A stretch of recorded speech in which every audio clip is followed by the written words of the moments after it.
بسم اللہ الرحمن الرحیم۔ السلام علیکم، میں آپ کی دوست سمیرہ میں آج آپ کے لیے لے کے آئی ہوں ایک کہانی، 7 بھائیوں کی ایک بہن اور 7 بھائی طوطے کیوں بن گئے۔ یہ کہانی ایک گاؤں کی ہے جہاں ایک کسان گلزار اپنی بیوی زرینہ اور 7 بیٹوں کے ساتھ خوشحال زندگی گزار رہا تھا، مگر گلزار کا دل ہمیشہ اداس رہتا تھا کیونکہ اس کے دل میں ہمیشہ ایک خواہش تھی بیٹی کی۔ وہ دعا ہر وقت اللہ سے کرتا رہتا تھا، اللہ اس کو ایک بیٹی دے دے کیونکہ بیٹی کے آنے سے اس کے گھر میں خوشیاں چھا جائیں۔ اور اللہ تعالیٰ نے ان کی دعا قبول کر لی اور ان کے ہاں ایک خوبصورت بیٹی پیدا ہوئی۔ زرینہ اور گلزار بہت خوش ہوئے اور ان کے 7 بیٹے اور گاؤں میں ایک خوشی کا سما چھا گیا۔ انہوں نے اس بیٹی کا نام چاندنی رکھا۔ چاندنی کے 7 بھائی اس سے بے حد محبت کرتے تھے۔ وہ ہر وقت اپنی بہن کے لیے کچھ نہ کچھ نیا لے کر آتے تھے، لیکن ایک دن ایسا واقعہ پیش آیا۔ گلزار اور زرینہ کے گھر کو کسی کی نظر لگ گئی۔ چاندنی کے گھر کے قریب ایک گھنا جنگل تھا جہاں جادوگرنی اقصیٰ رہتی تھی۔ اقصیٰ کا جادو بہت خطرناک تھا، وہ اپنے جادو کی طاقت سے ہمیشہ کسانوں کی فصلوں کو تباہ کر دیتی، کسان ہمیشہ پریشان رہتے۔ ایک دن چاندنی کے 7 بھائیوں نے فیصلہ کیا، آج ہم اس اقصیٰ کو ختم کر دیں گے یا اس کو پکڑ کر گاؤں والوں کے حوالے کر دیں گے۔ ایک دن جیسے ہی وہ جادو کر رہی تھی فصلوں پر، چاندنی کے 7 بھائیوں نے اس کو مل کر پکڑ لیا اور گاؤں والوں کے حوالے کر دیا۔ اس جادوگرنی نے دل ہی دل میں ٹھان لی کہ میں ان لوگوں سے بدلہ لوں گی۔ اس کے ارادے بہت خطرناک تھے۔ ایک دن گلزار اور اس کی بیوی اور اس کی بیٹی چاندنی گھر سے دوسرے شہر میں گئے۔ ان کو وہاں رات پڑ گئی۔ بیٹے 7 گھر میں تھے اور جادوگرنی کو موقع مل گیا۔ وہ جیسے ہی ان کے گھر میں آئی، ان 7 بھائیوں پر اس نے جادو کر دیا۔ جادو کر کے ان کو طوطے بنا دیا۔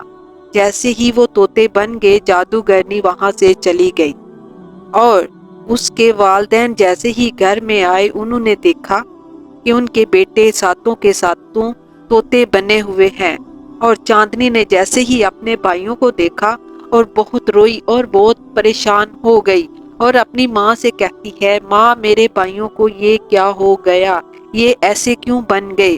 ماں نے روتے روتے کہا، ان کو وہ جادوگرنی نے طوطے بنا دیا ہے۔ اور چاندنی نے بولا، ماں اب میرے بھائی کیسے ٹھیک ہوں گے؟ ماں نے بولا، جنگل کے دوسرے کنارے پر ایک بابا رہتا ہے جو جادو کا حل کرتا ہے۔ چاندنی نے اپنی ماں کی بات سنی اور اس نے دل میں عہد کر لیا کہ وہ اپنے بھائیوں کو اب بچائے گی، چاہے مجھے کچھ بھی کرنا پڑے۔ اور اس نے اپنی ماں سے دعا لی اور کچھ کھانے پینے کا تھوڑا سا سامان لیا اور گھر سے چل پڑی اور جنگل کی طرف روانہ ہو گئی۔ اس کی زندگی کا سب سے مشکل سفر شروع ہو چکا تھا۔ جنگل میں چلتے چلتے اسے بہت مشکلات کا سامنا ہوا۔ چاندنی تھک کر ایک درخت کے نیچے بیٹھ گئی۔ اتنے میں ایک ہرن اس کے پاس آیا۔ اس نے بولا، میرے بچے کو شیر سے بچا دو۔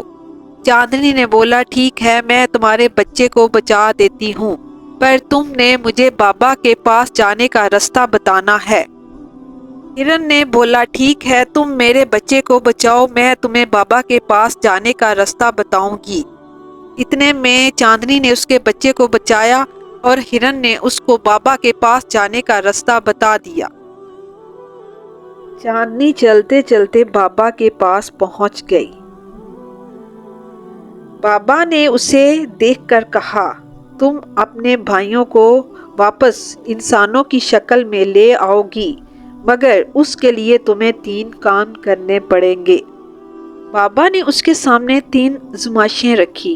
پہلا کام تمہیں جادوگرنی کے گلے سے جادوی پرندہ لانا ہوگا، اور دوسرا کام تمہیں جادوی جھیل کے کنارے 7 راتیں گزارنی ہوں گی، اور ان راتوں میں تمہیں بہت سے خطروں کا سامنا کرنا ہوگا۔ تیسرا کام تمہیں جادوگرنی کے قید خانے کو تباہ کرنا ہوگا جہاں تمہارے بھائیوں کے پنجرے رکھے ہوئے ہیں۔ چاندنی نے بابا کی بات سن کر اپنے سفر کو جاری رکھنے کا عہد کر لیا۔ چاندنی نے سب سے پہلے جادوگرنی کے قلعے کی طرف سفر کیا۔ اس سفر میں اسے ایک سانپ کا سامنا ہوا جو کہ زخمی تھا۔ چاندنی نے سانپ کی مدد کی اور اس کو ٹھیک کر دیا، اور سانپ نے چاندنی کی مدد کی اور جادوگرنی کے گلے سے وہ جادوی پرندہ پکڑ لیا۔ اب اس کا دوسرا سوال شروع ہو چکا تھا۔ جیسے ہی چلتے چلتے وہ جادوی جھیل کے کنارے پہنچ گئے جہاں اس کو 7 راتیں گزارنی تھی۔ جیسے ہی وہ مشکل گھڑی آئی، اس مشکل گھڑی میں اس نے خوفناک چیزوں کا سامنا کیا، اور ایسے کرتے کرتے آخرکار وہ اپنے دوسرے سوال میں کامیاب ہو گئی۔ اس نے اس پرندے کو اسی جھیل میں ڈبو دیا، اور اب اس کا تیسرا سوال شروع ہو چکا تھا۔ وہ یہ تھا کہ وہاں سے اس نے پانی لے کر جادوگرنی کے قلعے کو تباہ کرنا تھا۔ اس نے وہاں سے پانی لے کر جادوگرنی کے قلعے کو تباہ کر دیا، اور وہاں سے اس نے وہ پنجرے اٹھائے اور اپنے بھائیوں کو اصل انسانیت شکل میں لے کر آ گئی، اور اس کے گھر میں وہی خوشیاں، وہی چہل پہل، اور پورے گاؤں میں اس کا ایک نام ہوا۔ یہ کہانی ہمیں کچھ سبق دیتی ہے۔ اس کہانی کو سیکھیں اور اینڈ تک لازمی دیکھیں۔